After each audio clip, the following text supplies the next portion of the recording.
As most of you are gathering by now, AI is not a sector-specific technology. In that respect, it is closer to electricity than it is to automobiles, which were really about transportation. No, AI is going to touch perhaps every sector and already is touching every sector of human life.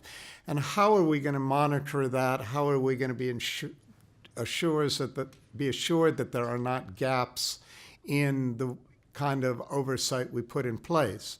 So Gary Marchant, who is not here but was one of the other co-chairs on this project, he is the director for the Center of Law and Innovation at the Sandra Day O'Connor School of Law at Arizona State University.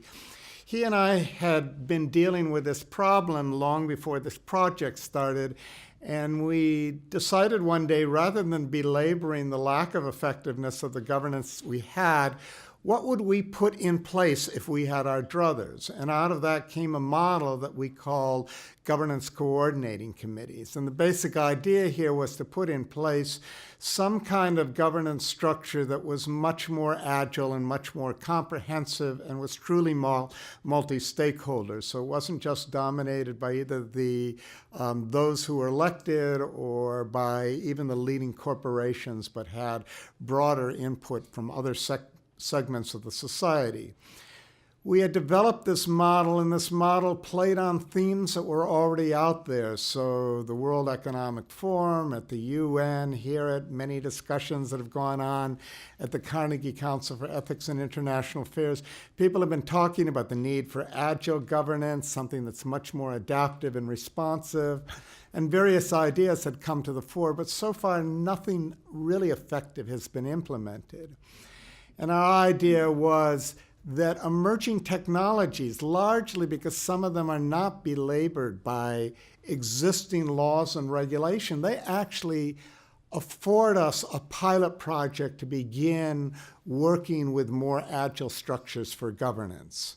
And particularly, Gary and I had recommended that we look at artificial intelligence and synthetic biology and gene editing more broadly as two themes for which that governance is very important and does not exist yet.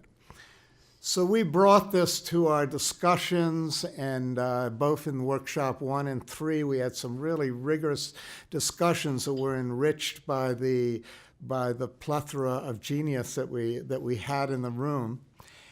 And what emerged out of the last workshop was that we should move expeditiously toward convening an international congress for the governance of AI.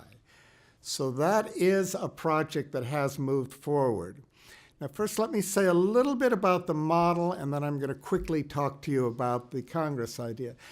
The model was that perhaps we put in place some new mechanism for governance that would be monitoring the development of the field, engaged in loose coordination of the many people weighing in, but particularly looking for gaps, areas that were not being attended to by the many other bodies, for example, that are now jumping into the AI space, and that required some attention. And in looking for mechanisms for that attention, they would look very broadly, starting with what can be solved technologically, but also looking at what might be solved through corporate oversight or technology review boards within corporations or technology officers, or industry oversight, but not just that we give lip service to self-governance within corporations, but how could we hold the corporations' feet to the fire?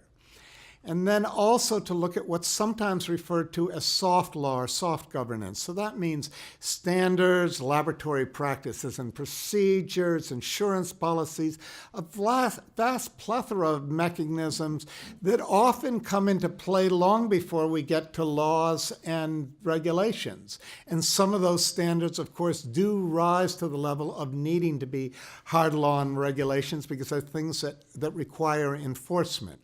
But that we're looking at all of those different areas that we're turning only to law and regulations where it becomes most essential for enforcement.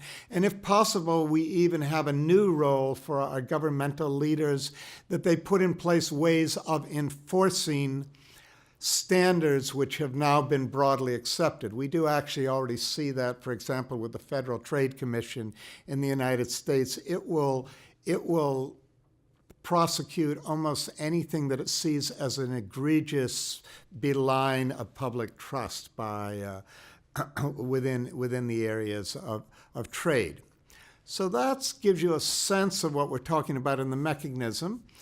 But again, we decided that it wasn't enough to start either with the United States or with any other countries. We need to simultaneously have an international project.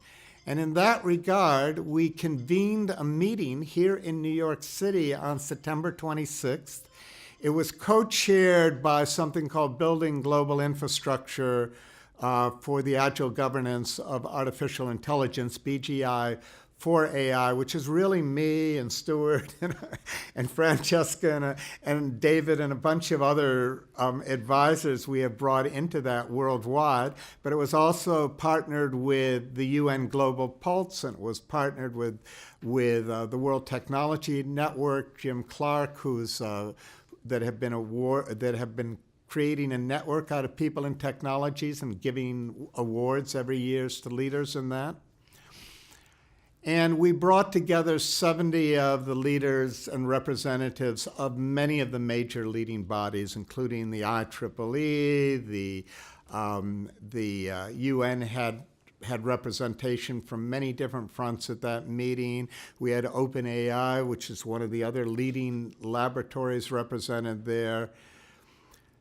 And that body enthusiastically endorsed that we should move ahead with this International Congress for the governance of artificial intelligence, and that we should do that, if possible, by November of 2019. So that is actually an ongoing project, something we're focusing on. Was one of the direct outgrowths of this the series of workshops. And for those who you might be interested in that, it's discussed in much greater depth within our report.